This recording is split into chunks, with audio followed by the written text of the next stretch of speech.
누가복음 2장 11절입니다.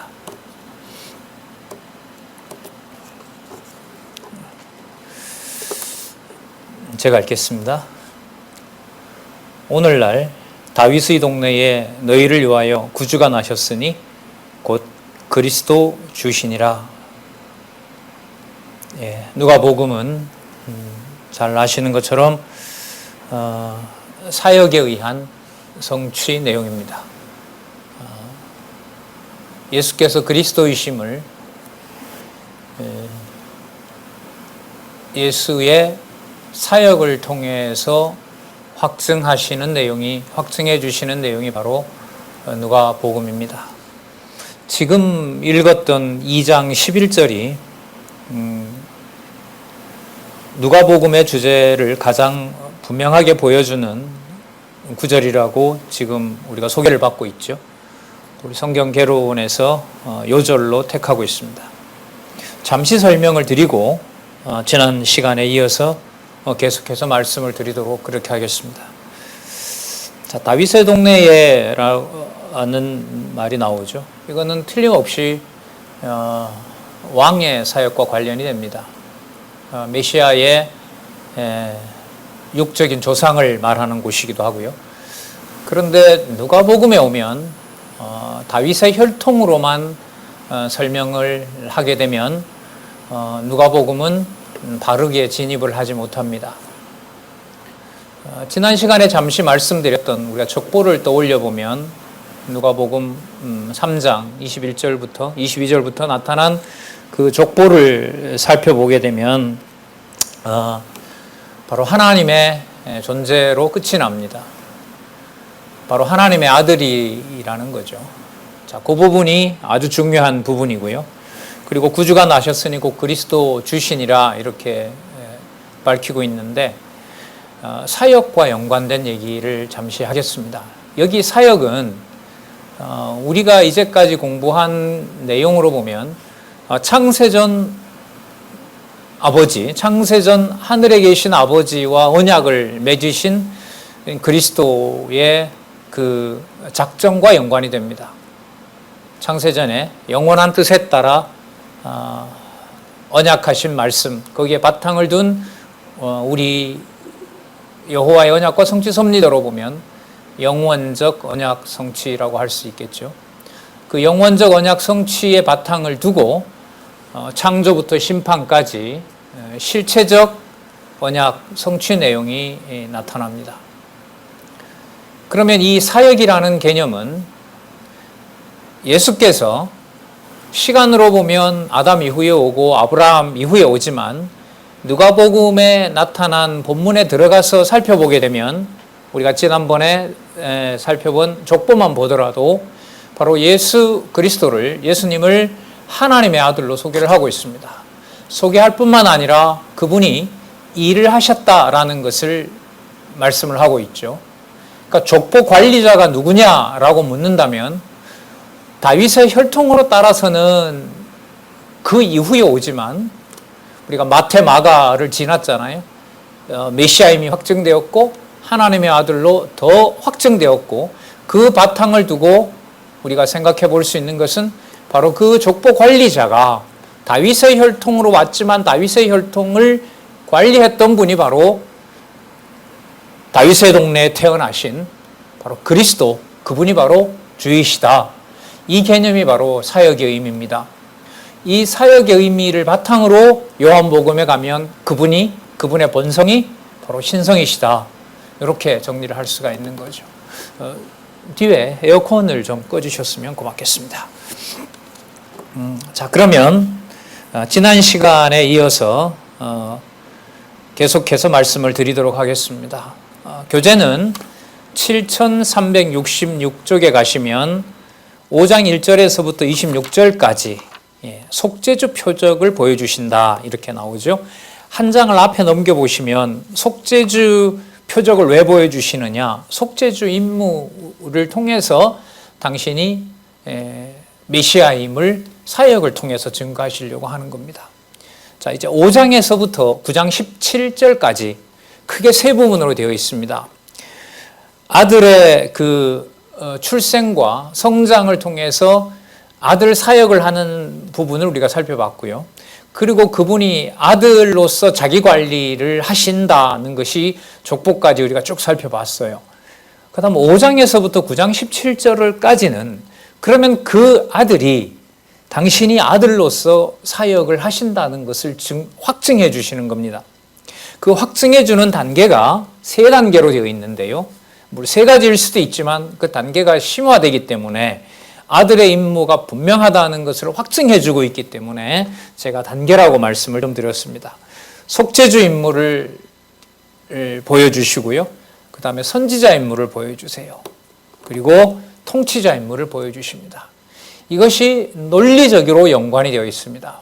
논리적으로 연관이 되어 있다는 말은 뭐냐면 속죄주 임무를 하시는 분이시므로 이분이 아들임이 분명하고 아들 사역임이 분명하고 그렇기 때문에 이분이 선지자임이 분명한 거예요. 여기서 선지자의 의미는 직임에서 말하는 삼직 중에 선지자 의미를 훨씬 뛰어넘습니다. 이런 부분들은 한번 눈여겨보셔야 될 부분이죠. 여기도 뭐 선지자 임무가 나오네. 이렇게 단순 질문을 할 수 있지만 본문에 가서 공부를 하게 되면 마태복음에 공부했던 내용들 또 선지자의 직임과 관련된 부분들하고 이거는 반드시 비교가 일어나게 됩니다. 그리고 본문을 들어가서 보면 구성이 다르게 되어 있다는 거죠. 그래서 누가복음은 누가복음으로서의 이대로 구성을 그대로 유지해야 된다. 이게 지금 의미분석 성경 개론에서 밝혀놓은 거잖아요. 자, 그 다음에 선지자 임무를 하시는 아들 임무를 하심으로 이분은 반드시 통치자 임무를 수행을 하신다.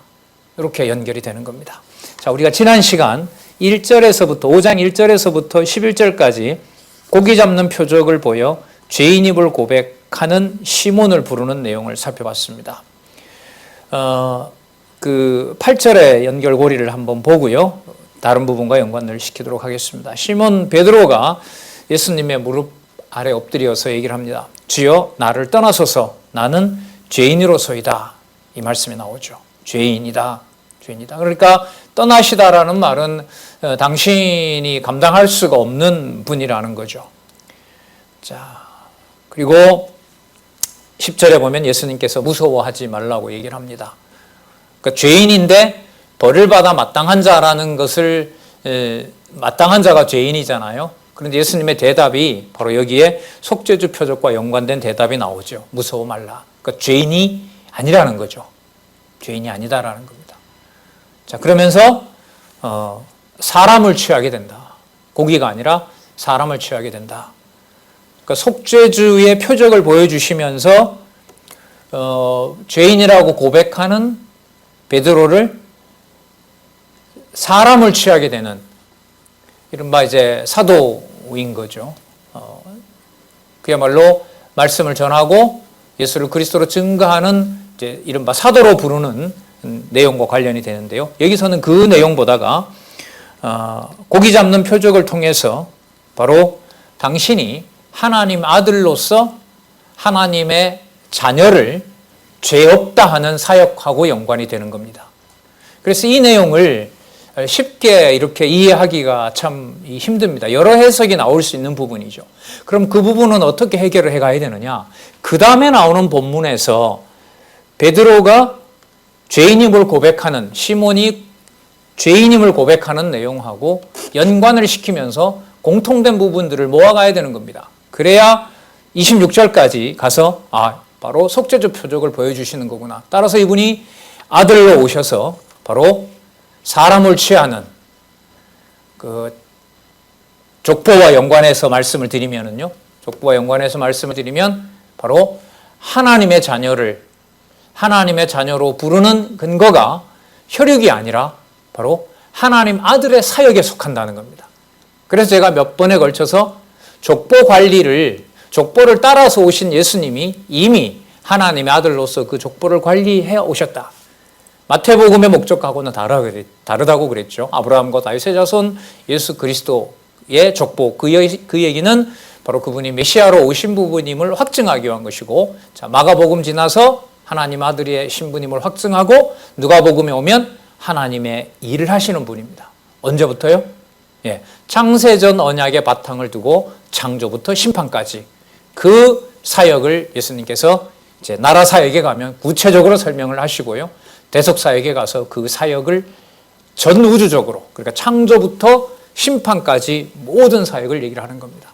그러니까 누가복음에 나타난 예수 그리스도의 사역, 예수의 사역이라고 하게 되면 이 그림은 굉장히 큰 그림이 됩니다.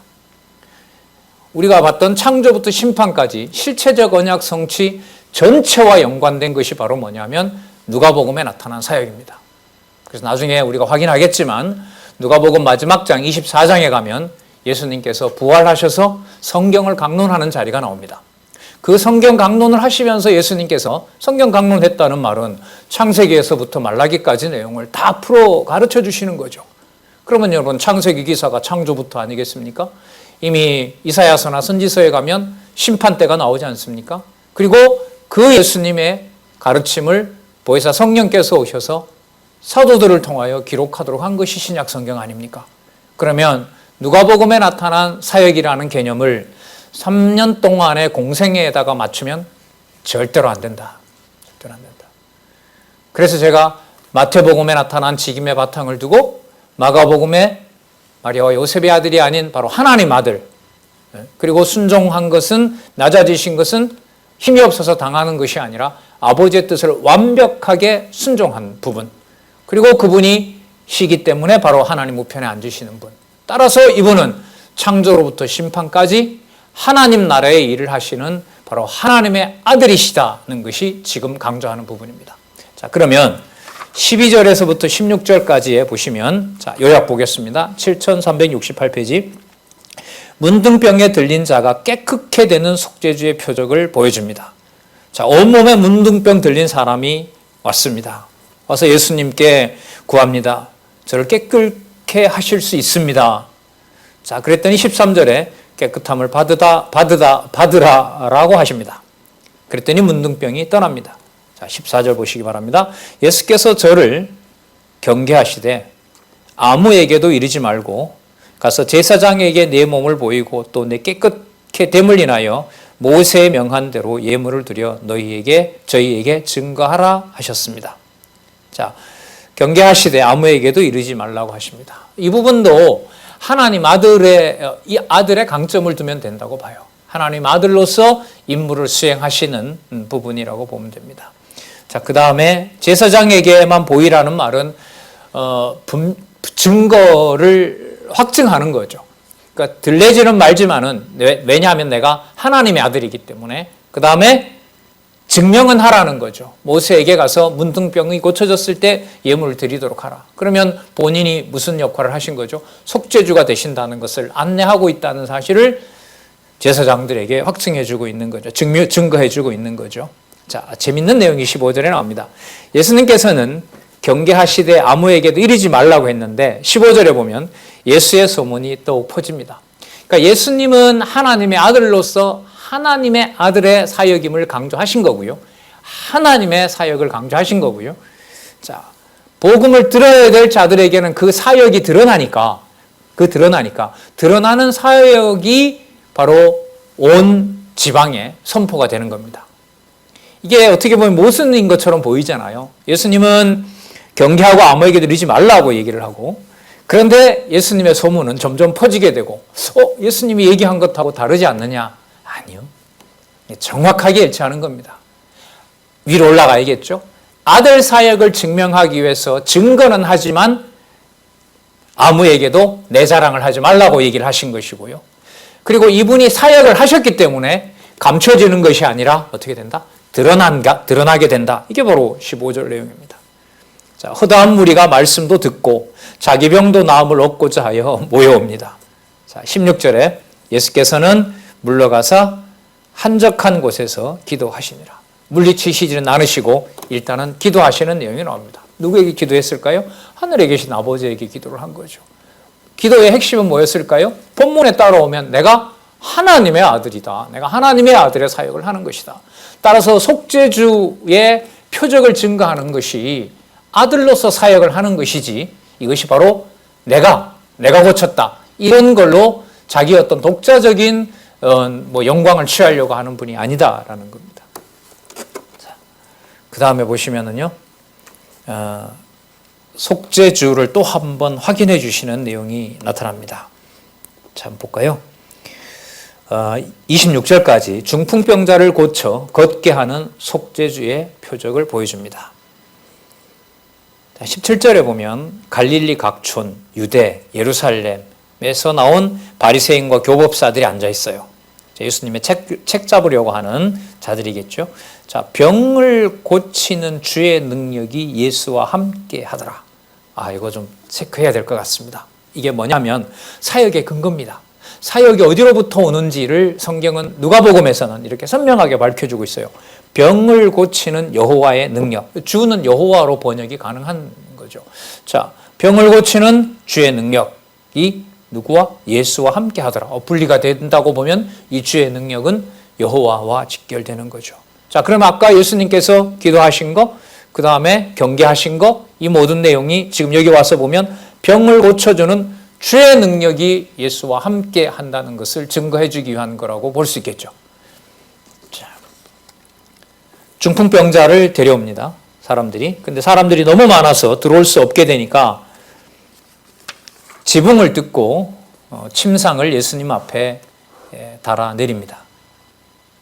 20절에 한번 보실까요? 예수께서 저희 믿음을 보시고 이르시되 이 사람아 내가 죄 사함을 받았느니라 하시니라. 죄 사함을 받았다고 하심으로 당신이 속죄주 되심을 보여주고 있죠. 자, 이걸 서기관과 바리새인들이 책 잡습니다.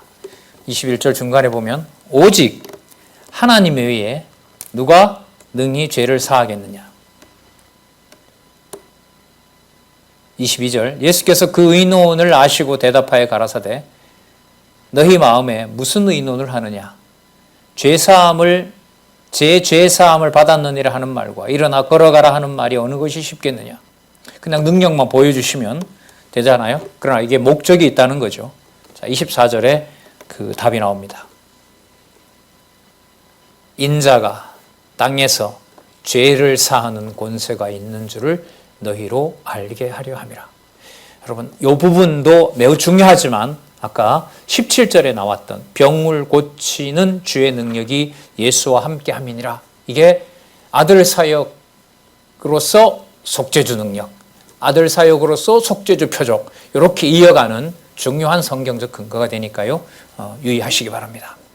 인자가 땅에서 죄를 사하는 권세가 있는 줄을 너희로 알게 하리라.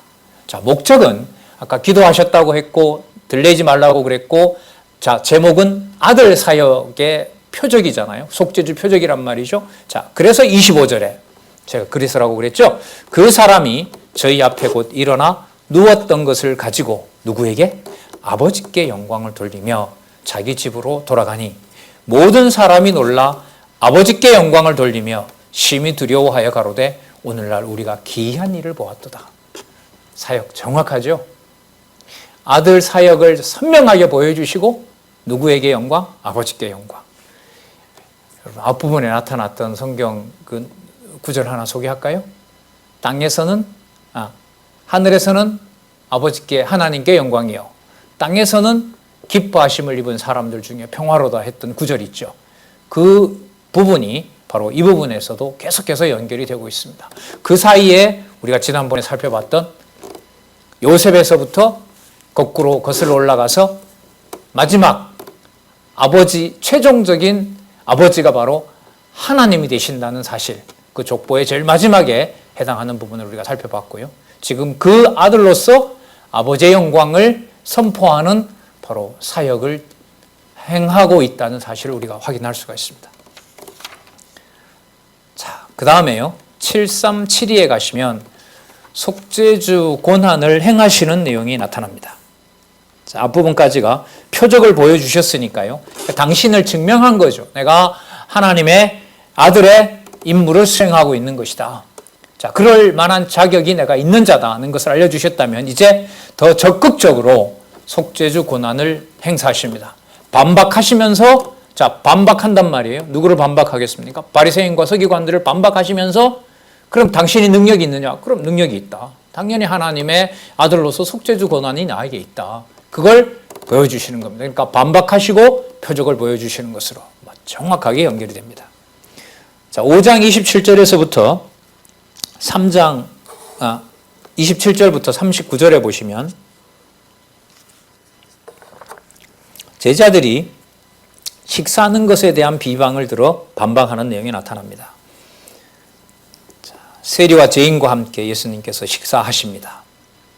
그러면서 그걸 비방하니까 본문에 나옵니다마는 죄인을 부르러 왔다라고 하는 내용이 이 내용에 들어 있습니다. 중요 부분들을 뽑아서 보도록 하겠습니다. 27절, 그 후에 나가사 레위라 하는 세리가 세관에 앉은 것을 보시고 나를 쫓으라 하시니, 세리를 불러요. 자, 저가 모든 것을 버리고 일어나 쫓으니라. 레위가 예수를 위하여 자기 집에 큰 잔치를 하니 세리와 다른 사람이 함께 앉았는지라. 자, 바리새인과 서기관들이 비방합니다. 너희가 어찌하여 세리와 죄인과 함께 먹고 마시느냐? 자, 예수님의 대답과 이 전체 본문을 연결시키는 결정적인 본문이라고 할 수 있겠죠. 이런 부분들은 예수께서 대답하여 가라사대 건강한 자에게는 의원이 쓸데없고 병든 자에게라야 쓸데있나니 내가 의인을 부르러 온 것이 아니요 죄인을 불러 회개시키러 왔노라. 자, 그러니까 우리가 죄인 되어야 되겠다 이렇게 나가시면 안 됩니다.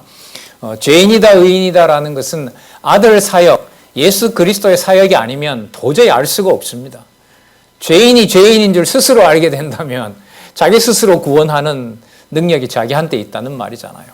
그런데 이걸 아주 가볍게 보고 회개하면 구원받는다라는 그 말을 가지고 많은 성도들을 구렁텅이로 몰아넣었던 거죠. 이 성경에 대한 무지가 낳은 가장 큰 폐해 중에 하나입니다. 아직도 목사 말만 듣고 광장이든 어디든 가서 따라가면 마치 천국에 가는 것처럼 그렇게 속고 있다고 해야겠죠. 그런 사람들이 아직도 우리 주위에 있는 것을 보면 진리의 말씀 한 구절을 정확하게 아는 것이 영혼의 생명을 회복하는 것과 직결된다는 생각을 또 잠시 해보게 됩니다. 자, 32절, 내가 의인을 부르러 온 것이 아니요 죄인을 불러 회개시키러 왔노라. 자, 33절부터 살펴볼 내용은 뭐가 나오냐면요. 먼저 말씀을 드리면 아까 제가 말씀드렸는데요. 죄인이 되는 것도 내가 내 마음대로 되는 게 아니다라는 겁니다. 자, 한번 볼까요? 저희들이 예수님한테 따집니다. 이 바리새인과 서기관들이. 자, 이봐라. 요한의 제자들은 자주 금식하고 또 물론 바리새인의 제자들도 금식을 자주 한다. 그럼 너희들은 왜 모이기만 하면 먹고 마시느냐? 자, 예수님께서 34절에 혼인집 비유를 듭니다. 혼인집 손님들이 신랑과 함께 있을 때 그걸 슬프게 여기고 그 잔치에 참여 안 하는 자가 있느냐? 자, 35절에 보면 그러나 신랑을 빼앗기는 날이 오는데 그 날이 금식할 날이다. 자, 이게 바로 아들 사역이세요. 무슨 뜻이냐면 물론 여기서 신랑은 바로 당신을 얘기를 하는 겁니다. 신랑을 빼앗기는 그날에는 금식하게 된다. 이게 금식이 괴로움이잖아요. 육신의 어떤 고통인 거고 그 죄에 대한 괴로움 때문에 그 결국 굶게 하시는 그 구약의 그야말로 그 율례 중에 하나잖아요. 자, 그러면 여기서 예수님은 일단 금식을 뭐라고 하시냐 하면 신랑이 없는 거예요. 예수 그리스도가 없는 것이 금식인 겁니다. 그래서 죄인을 부르러 온 거죠. 왜 그들이 죄인이에요? 그들에게 아직 예수 그리스도가 없으니까. 그러면 바리새인들과 서기관들은 어떤 자예요? 자칭 자기들은 예수가 없는데도 뭐라고 여겨요? 의인이라고 여기는 거예요. 아들 사역하고 계신 거 맞죠? 속죄주 고난을 보여주고 계신 게 맞잖아요. 자, 36절에 보면 비유를 또 하나 드시는데요. 새 옷하고 낡은 옷을 서로 붙이는 사람이 있느냐? 아니다. 그게 결코 합해질 수가 없다. 37절에 보면 새 포도주를 새 가죽 그 부대에 담는 것이지 부대에 담지 옛 포도주를 갖다가 그렇게 담는 자도 없다. 자, 38절에 보시면 새 포도주는 새 부대에 넣어야 할 것이니라. 39절에 묵은 포도주를 마시고 새 것을 원하는 자가 없나니 이는 묵은 것이 좋담이니라. 바리새인들 얘기를 하겠죠. 바리새인들과 서기관들은 가지고 있던 과거의 율례를 따라서 자기네들이 금식하면 그것이 하나님이 기뻐하는 그 금식이라고 생각하지만 예수님이 봤을 때는 아들 사역을 하시는 속죄주 고난을 가지고 계신 당신이 봤을 때는 그런 의미의 금식은 이제 끝났다는 겁니다. 그러니까 예수 그리스도의 통치를 받고 예수 그리스도가 죄인이라고 규정하고 그 죄인을 의인으로 불러주지 않으면 속죄는 불가능하다. 따라서 당신은 속죄주 고난을 하시는 바로 아들의 사역, 하나님 아들의 사역을 하시는 속죄주다. 이 내용이 바로 바리새인들과 서기관들은 자칭 의인이고 자칭 아브라함의 혈통이고 하나님의 자녀라고 하는 그 권위를 폐기하고, 자, 족보에 나타난 대로 족보를 관리하시는 것처럼 내 자녀를 내가 아버지의 정하신 뜻대로 부르는 것이다. 이게 뭐하고 연관된다고요? 속죄주 고난하고 연관이 되는 겁니다. 그래서 이 부분이 3장에서 나왔던 뭐하고 연관된다? 족보하고 연관됩니다. 제가 자꾸 족보 얘기를 많이 하는데요. 마태복음에 나오던 게 또 나온 거 아니냐, 이 말이 아니라는 걸 강조하기 위해서 그럽니다. 그런 의미가 절대로 아닙니다. 이건 누가복음 전체 24장까지 가는 동안 긴장을 놓지 마시고 누가복음에 나타난 그 족보와 연관해서 다음 내용들을 살펴보고 나라사역, 대속사역까지 가야 되는 겁니다. 자, 39절까지 설명을 드렸죠. 자, 그리고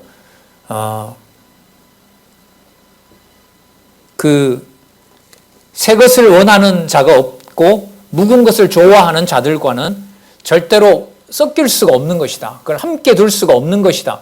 그러니까 새 옷과 헌 옷을 함께 붙일 수가 없는 것이다. 이게 바로 뭐냐면 고난입니다. 일종의 심판이라고도 할 수 있겠죠. 자, 그 다음 한번 볼까요? 자, 안식일에 이삭 먹는 사건을 통하여 이 내용을 분명하게 확정을 해주고 있는 내용이죠. 자, 그러니까 결코 새 포도주와 헌 포도주, 그러니까 새 부대와 헌 부대가 공존할 수 없다는 사실을 당신이 안식일의 주인이 된다는 거. 그러니까 올바른 금식인지 아닌지도 내가 정하는 것이고, 그리고 올바른 금식을 해서 안식을 얻게 되는지, 안식을 줄 수 없는 것인지, 안식을 얻지 못하는 것인지 그 권한도 내가 가지고 있다. 그래서 안식일에 이삭 먹는 표적을 보여서 당신이 그 비방한 것에 대해서 권한을 행사하시는 내용이 나타납니다. 자, 그러니까 이 누가복음에서는요, 다른 부분도 물론 그렇습니다만은 사건에 누가 언제 어디서, 이거는 여러분 아주 그 미미한 부분이에요. 사역을 이해하는 데 있어서는 그 본문의 연결을 묶으면서 위로 올라가는 제목 달려있는 부분이 있죠. 속죄주 권한을 행사함. 예를 들면 속죄주 임무에 의한 사역, 아들 사역에 의한, 아들의 임무에 의한 사역, 이 부분을 전체적으로 이해해가는 것과 연관시키는 것이 누가복음에서 매우 중요합니다. 이 누가복음이 마치고 요한복음으로 넘어가면 이 뭐라 그래야 될까, 이 차원이 워낙 높아져 버리기 때문에, 본성이 신성이심을 증가하는 내용이기 때문에 누가복음에서 특히 단단한 구조와 바탕 속에서 요한복음으로 가셔야 돼요. 그러니까 요한복음을 우리가 공부해 갈 때 누가복음의 내용들이 밀착해서 들어오는 것이 서로 통일되어 있다는 것을 증명하는 것이지, 이렇게 형식적으로 페이지만 살펴본다고 해서 이게 연결되는구나 이렇게 생각하시면 안 되겠죠. 자, 계속 볼까요? 안식일에 밀밭 사이로 지나가시죠. 자, 그 다음에 이삭을 잘라서 손으로 비벼 먹습니다. 제자들이. 바리새인들이 얘기합니다. 안식일에 하지 못할 일이다. 그건 해서는 안 되는 일이다. 자, 예수님의 반박입니다. 3절, 다윗이 자기와 및 함께한 자들이 시장할 때에 한 일을 잃지 못하였느냐. 그가 하나님의 전에 들어가서 다만 제사장에게 먹지 못하는 진설병을 집어먹고 함께한 자들에게도 주지 아니하였느냐. 내가 다윗이 율법을 어긴 것처럼 내가 율법이 정한 안식일의 진짜 주인이 나다. 그럼 아까 금식하고 연관이 되죠. 그러니까 죄인을 부르러 온 분이기도 하고 무엇을 주는 분, 그가 안식을 받을 자인지 안 받을 자인지 못 받을 자인지를 모든 것을 결정할 수 있는 권한을 가지고 있으므로 내가 아까 자신을 숨기라고 하신 것처럼 내가 바로 하나님의 아들이고 하나님께 영광을 돌리는 아들 사역을 하고 있다. 이게 여러분 모아가는 이 누가복음을 모아가는 바로 그 명제라고 할 수 있습니다. 자, 아까 안식일의 주인이라고 했으니까요. 아까 죄인하고 죄인을 부르러 왔다는 것하고 당신이 안식일의 주인이라는 것하고 연관이 되잖아요. 그러면 그 다음에 나오는 것도 바로 이 본문에 나타난 핵심 개념들이 또 연관이 되어야겠죠. 그러면서 속죄주 고난, 속죄주의 표적을 속죄주 임무를 하시는 것하고 관계되겠죠. 한 번 더 볼까요? 자, 송사한 구실을 찾는 이 사람들의 서기관과 바리새인들에게 그야말로 대놓고 보란 듯이 내가 안식일의 주인이라는 것을 확증하는 내용이 나타납니다. 더 강하게 밀어붙이시는 거죠. 자, 안식일이 또 돌아왔어요. 회당에 들어가서 가르치십니다. 오른손 마른 자, 그러니까 이게 불치병이죠. 그 혈액이 통하지 않고 그 손이 마른다고 하는 것은 뭐라고 썩는다 그래야겠죠. 피가 통하지 않으니까. 자, 서기관과 바리새인들이 오늘 안식일에는 뭘 또 범하나 그걸 지켜보고 있던 그 자들 앞에서 예수님께서 의도적으로 8절에 보시면 그 생각을 아시면서 손 마른 사람에게 이릅니다. 한가운데 나오라 이럽니다. 문제를 일으키시는 거죠. 문제를 일으키는 것이 아니라 정확한 표현은 속죄주 권한을 행사하시는 겁니다. 자, 9절에 그리고 묻습니다. 예수님 질문 참 많이 하죠. 안식일에 선을 행하는 것과 악을 행하는 것, 생명을 구하는 것과 멸하는 것, 어느 것이 옳으냐? 자, 그러면서 손을 내밀라고 하시고 그 손을 내밀자 손이 회복됐습니다. 그리고 11절에 보면 저희는 분기가 가득하여 예수를 어떻게 처치할 것인가를 서로 의논하리라. 여러분 앞부분에 뭐가 나왔습니까? 안식일의 주인이라는 말씀이 나왔죠. 안식을 주고 있는 안식도 뺏는 권한이 당신에게 있다는 거 여기서 선명하게 보여주잖아요. 이렇게 연결이 돼야 돼요, 본문이. 이게 오랫동안 토대가 놓여져야 됩니다. 그래야 단편 내 좋은 걸 가지고 와서 내 소욕대로 성경 구절을 갖다 써먹는 일을 사단의 그 계략에 넘어가지 않게 되는 겁니다. 그러니까 성경신학을 통해서 드러난 하나님 여호와 계시 중심의 질을 지켜나간다는 것은 의미를 성경 본문의 바탕을 두고 여호와의 존재 의미로 여러분과 저를 끌어올리는 보혜사 성령의 사역과 직결합니다. 그 사역의 한가운데에 저희들에게는 어떻게 보면 시간을 아끼고 많은 기회를 하나님께서 차단해서 여러 경우를 지금 다 막아놓지 않았습니까? 거기에 의미는 하나겠죠. 그 시간에 자기의 어떤 소욕을 채우는 일에 매진하게 하시든가 아니면 그 시간에 그동안 못 돌보았던 가정교회를 비롯한 주위에 있는 형제자매들을 돌보게 함으로써 진리의 말씀에 더 투철한 이 마지막 세대를 살아가게 하려는 게 아니냐. 여러분 이거 말고 뭐가 있겠습니까? 글쎄요, 좀 이상적이라기보다 너무 내 편한 소리인지 몰라도 여러분 성경의 바탕을 둔 본래 의미들이 여러분 우리가 눈을 감고 깊은 사색에 들어갈 수 있다고 한다면 여러분 얼마나 여러분 글쎄요 지상에서 누리는 하나님이 주신 이 지성으로 누리는 이 복과 비교할 수 있는 게 뭐가 있겠습니까? 자, 분기가 가득하게 해버렸습니다.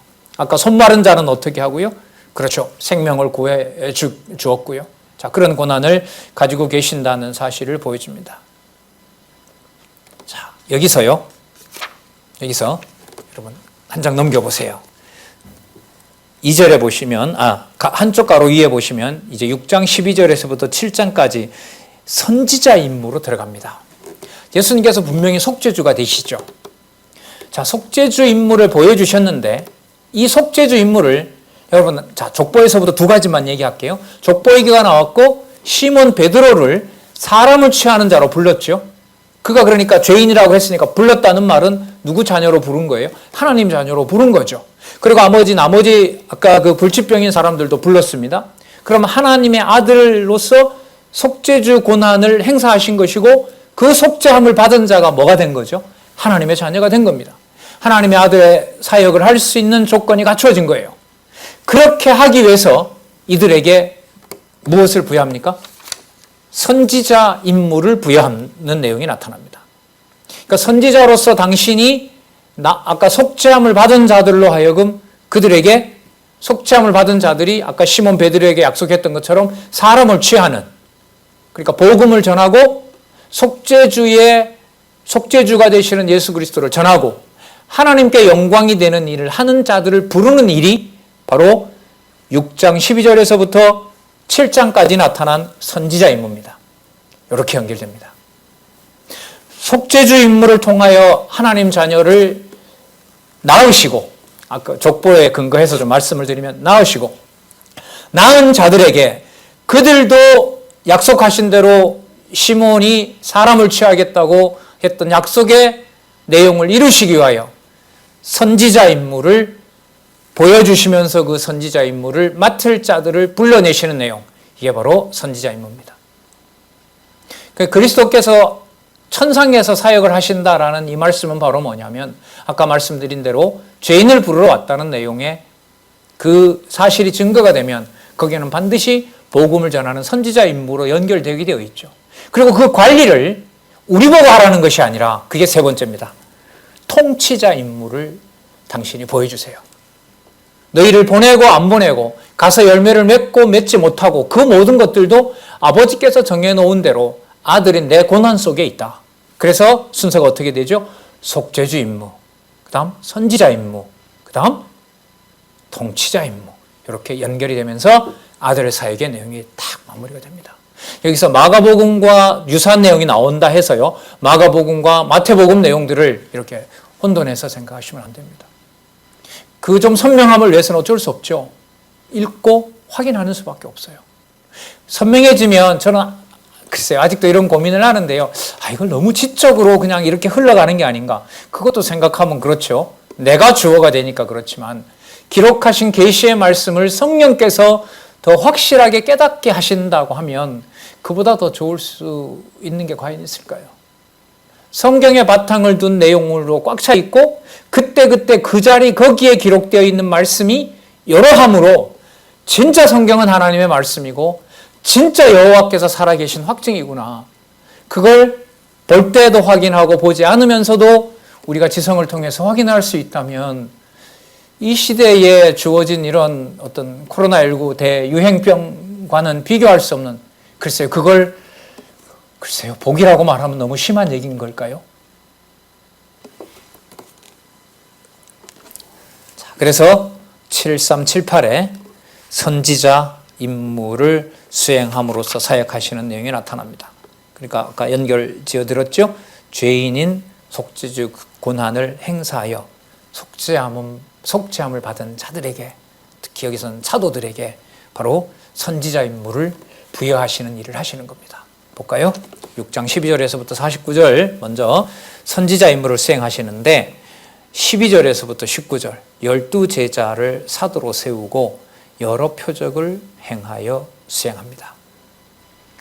그러니까 참 종류가 달라요. 무슨 꼭 그런 건 아니지만 나중에 가룟 유다는 결국 버리지만은 그 12명 불러놓은 사람들을 보면 그래도 여러분 12지파 이러면 야곱의 아들들 아닙니까? 야곱의 피가 흐르는. 그래 지금 여기 모아놓은 자들을 보면 세리부터 시작해서 진짜 여러분 여러 어지럽게 난잡한 잡족들이죠, 사실.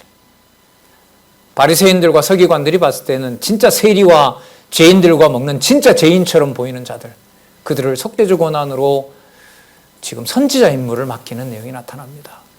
이건 여러분 눈에 보이는 일로 평가를 못하는 거죠. 그래서 나라 사역 가서 우리가 보겠지만은 나라 사역까지 공부를 우리가 깊게 해 들어가서 눈에 보이는 현상적인 어떤 것으로 보고 들리는 것으로 하나님의 나라와 교회를 함부로 평가하지 않는 그 바탕이 바로 이러한 진리의 말씀에 토대를 주기 때문에 그렇습니다. 삼가 근신하라고 하시는 말씀이 여러분 내가 무슨 내 지략을 통해서 그렇게 되는 게 아니죠. 자, 보겠습니다. 12절에 일단 보시면은요, 여기서 좀 흥미로운데, 이때에 예수께서 기도하시러 산으로 가서 밤이 맞도록 하나님께 기도하십니다. 밤이 맞도록 기도. 아까 여러분 기도하는 내용이 또 나왔었죠. 맥락은 뭐였습니까? 하나님께 영광을 돌리는 일과 연관이 되어 있었죠. 자, 지금 여기 선지자 임무를 맡기는 이 내용에서도 밤이 맞도록 하나님께 기도하는 내용이 나타났습니다. 앞부분에 여러분 사단에게 그 시험을 맡길 때도 성령께서 이끌어 가셔서 40일 동안 금식하면서 또 거기서 기도하시고 하셨잖아요. 자, 요 어떤 그 결정적인 사건의 어떤 그 순간순간마다 이 누가복음에 보면 이런 부분들이 있죠. 하나님께 기도했다, 이런 내용들이 그 연결고리 속에 나타납니다. 요것만 모아서 좀 이렇게 한번 살펴보고 싶을 정도로 그 관심을 끄는 부분이기도 합니다. 자, 이런 세세한 부분들은 다음에 좀 살펴보도록 하고요. 자, 일단 내용은 12 제자를 사도로 세우는 것하고 관계가 됩니다. 자, 12 사도들 이름이 14절부터 나오죠. 베드로라는 시몬, 안드레, 야고보, 요한, 빌립, 바돌로메, 그다음 마태, 도마, 알포의 아들 야고보, 그다음에 셀롯, 열심당원 셀롯이라는 시몬. 시몬도 여러분 베드로 이름도 시몬이고요. 그다음에 야고보의 아들 유다. 왜냐하면 가룟 유다가 있으니까요. 예수를 파는 자가 될 가룟 유다. 이렇게 12명을 부릅니다. 자, 17절에 한번 보시기 바랍니다. 이들을 불러서 어떻게 하시려고 하는 건지. 예수께서 저희와 함께 내려오사 평지에 서시니 그 제자의 허다한 무리와 예수의 말씀도 듣고 병 고침을 얻으려고, 그 다음 보세요. 유대 사방과 예루살렘과 및 두로와 시돈의 해안으로부터 많은 백성이 있었더라. 누가 필요합니까? 그렇죠. 사람을 취하는 자. 예수님께서 제자들을 죄인인 자를 불러서 의인 삼은 것처럼 그 많은 백성들을 부를 심부름꾼이 필요한 거예요. 그래서 사도라는 말이 아포스톨로스라는 게 부름받은 자 이런 거잖아요. 소명을 받은 자, 그 자들을 지금 불러내는 겁니다. 이게 무슨 사역이라고요? 의인 만든 자들에게 임무를 부여하는 선지자 임무, 이렇게 연결이 됩니다. 이 임무는 여러분 누가복음에 나타난 제목 있잖아요. 본래 제목 나라 사역하고 연관을 꼭 시켜야 돼요. 아니면은 마태, 마가복음에 나타나 있는 대로 발로 또 글러가기 때문에 위로 올라가야 됩니다. 그러니까 여기서 사도들에게 맡기는 이 사역은, 이 사도로서의 사역을 다른 부분에 나타나 있는 사역하고 이렇게 일단은 섞으시면 안 됩니다. 그 맥락에 따라서 일을 해야지. 그리고 아까 말씀드린 대로 이 사역은 창조와 심판을 아우르는 그런 개념으로서 사역이다는 거요. 네, 그것도 기억을 하시면서 보시기 바랍니다. 자, 18절에 보시면, 자, 많은 백성이 왔어요. 더러운 귀신에게 고난받는 자들은 고침을 얻은지라. 19절, 온 무리가 예수를 만지려고 힘쓰니 이는 능력이 예수께로 나서 모든 사람을 낫게 합니다. 고난이 많네요. 사역이 많네요. 속죄주 사역을 보여주시면서 이 내용들을, 이러한 사역을 제자들에게 맡길 지금 준비를 하고 계신 거죠. 자, 그 다음에 보면 이 능력이 아까 능력이 예수님께로 갔다 그랬죠. 그리고 그 능력이 아까 우리 4장 36절에 보면 주께서 함께 하신다 그랬죠. 그러면 궁극적으로는 누구의 이름의 영광이 드러나야 되는 건가요? 그렇죠. 아버지 하나님의 영광이 드러나는 거고, 그 영광을 그대로 받아서 예수님께서 아까 또 밤이 맞도록 하나님께 기도했대 했죠. 바로 이게 목적이에요. 밤이 맞도록 하나님께 기도함으로써 자기가 하는 그 사역이 누구로부터 온 것이다? 그렇죠. 주께서 그 능력을 주셨고, 그 능력대로, 지금 이 표현이 정확하죠? 이는 능력이 예수께로 나서 모든 사람을 낫게 함이로라. 자, 그러면 그 다음에 보시면 그 능력을 모든 사람에게 주는 게 아닙니다. 받을 자가 있고 받지 못할 자가 있다는 거예요. 이걸 사람이 분간할 수가 없는 거죠. 그러면 이게 누구만 하실 수 있는 일이냐? 하나님 아들로 오신 당신만 선지자 임무. 무엇이 복이고 무엇이 화고, 무엇이 생명이고 무엇이 죽음이고, 무엇이 선이고 무엇이 악인지를 당신만 할 수 있는 것이고, 그걸 죄인이었던 자를 불러서 그들에게도, 그렇죠, 사람을 속죄주 고난을 대행하게 하시고 그들을 불러서 복음을 전하는 자로 쓰시겠다는 겁니다. 자, 20절에 보시면 제자들에게 말씀하십니다. 물론 이 제자들은 아까 얘기했던 대로 죄인으로서 의인된 그 속죄함을 받은 자겠죠. 자, 가난한 자는 복이 있다고 그러고요. 하나님 나라가 너희 것이고. 자, 목적은 이제 하나님 나라를 소개하는 겁니다. 간단히 말하면 땅에 속한 나라가 아니다 이겁니다. 여러분, 이 일은 분명 언제 어디서 누가 누구에게 한 겁니다.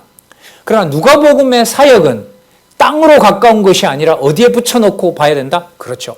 영원적 언약 성취, 하늘에다가 붙여놓은 하나님의 사역, 하나님 아들로서의 사역, 하나님 나라의 사역, 영원한 대속주의 사역, 여기에 맞춰서 사역이라는 개념을 땅으로 끌어내리면 안 됩니다. 이게 요한복음으로 가는 아주 중요한 부분입니다.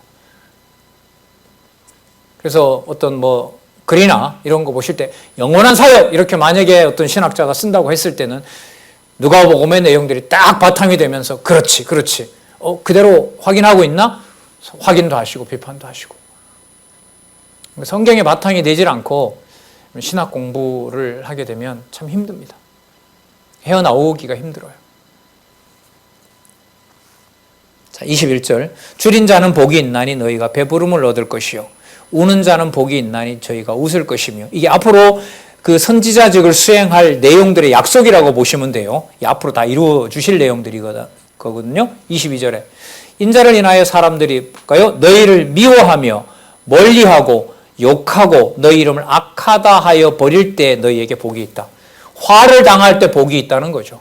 왜요? 하나님 나라는 땅에 속한 것이 아니라 땅에서 배척할 때 그게 진짜 하늘에 속한 것임을 증명해 주니까요. 그 사역을 맡기신다는 겁니다. 자, 그러면서 예수님께서 이런 근거를 들어요. 저희 조상들이 선지자들에게 이와 같이 하였느니라. 어떻게 했어요? 미워하고 멀리하고 욕하고 악한 자라고 그렇게 조상들이 그렇게 했다는 겁니다. 자, 24절. 그러나 화 있을 진저. 자, 이제는 아까 복 있는 자들, 제자들에게는 복이 있다고 얘기를 하셨고, 그 다음에 화를 당할 자들, 화를 받아 마땅한 자들. 자, 24절. 그러나 화 있을 진저 너희 부요한 자여, 너희는 너희 위로를 이미 받았느니라. 받을 거 다 받았다는 거죠. 그러니까 그리스도를 받을 자리가 없는 거죠. 이 참 무서운 진노죠. 너희의 위로를 이미 받았다. 네 보상 이미 다 받았다. 예수님께서 심판해 버리는 거 아니에요. 자칭 의인이라고 하는 것을 버려버리는, 의인이라는 자들을 버리는 겁니다. 화 있을 진저 이제 웃는 자여, 너희 이제 웃는 자여. 예수님 보고 때로는 희롱하기도 하고요. 자기네들끼리 좋다고 희덕거리는 자들요. 너희가 애통하여 울리로다. 26절. 모든 사람이 너희를 칭찬하면 화가 있도다. 칭찬받고 박수받고 그게 바로 화라는 거죠. 저희 조상들이 거짓 선지자들에게 이와 같이 하였느니라. 참 선지자들은 그렇게 박수받고 환영받는 것이 아니다. 그럼 당신이 속죄적 고난을 가지고 오셔서 많은 자들을 속죄하여 하나님의 자녀로 부르고 또 그 부른 자들을 보내어서 다시 부르는 과정에 생기는 일의 복은 바로 뭐냐 하면 미워하고 멀리하고 욕하고 악하다라는 이름을 받게 되는 것이고요. 예수 그리스도로 인하여. 자, 그 다음에 모든 사람들이 칭찬하고 조상들이 박수 쳐주고 그들과 더불어 어떤 일을 도모할 때 예수를 그리스도로 전하는 일을 비웃음으로 삼고 배척하는 자들이 있을 때 그들에게는 이미 뭐가 임한 것이다? 화가 임한 것이다. 화를 받은 자들이다. 자, 그러면 고난이 맞죠? 자, 선지자 임무를 수행을 하시면서 아들의 임무 사역을 지금 수행을 하고 계시는 겁니다. 그래서 일단은요, 오늘은 다 하지를 못하겠는데 6장 49절까지는요, 선지자 임무를 수행하는 분임을 확증을 해주시고요. 확증을 해주시고 이제 7장에 가면 직접 선지자 표적을 보여주시면서 선지자 임무를 하시는 내용이 나타납니다. 자, 본문의 어떤 진도보다가는요, 본문의 연결성에 본문의 바탕을 둔 연결고리를 명확하게 여러분들 찾으셔서 빠른 속도로 위에 있는 개념들이 땅으로 내려오는 개념들이 아니라 여호와 계시의 관점을 둔 개념들이라는 것을 확인하시는 그런 공부의 유익함이 있기를 바랍니다. 기도하겠습니다. 하나님 아버지 감사합니다. 이 아침 시간 함께 할 수는 없는데도 이렇게 진리의 말씀으로 함께 이런 영상 매체를 통하여 함께 소통할 수 있게 해주셔서 감사합니다. 모든 것을 알고 계시고 또한 모든 것을 이미 작정하셔서 이 시대에 이런 방식으로 하나님의 나라를 확증해 주시고자 하시는 예수 그리스도의 능력만이 이 시대에 우리의 유일한 생명이 됨을 다시 한번 확인했습니다.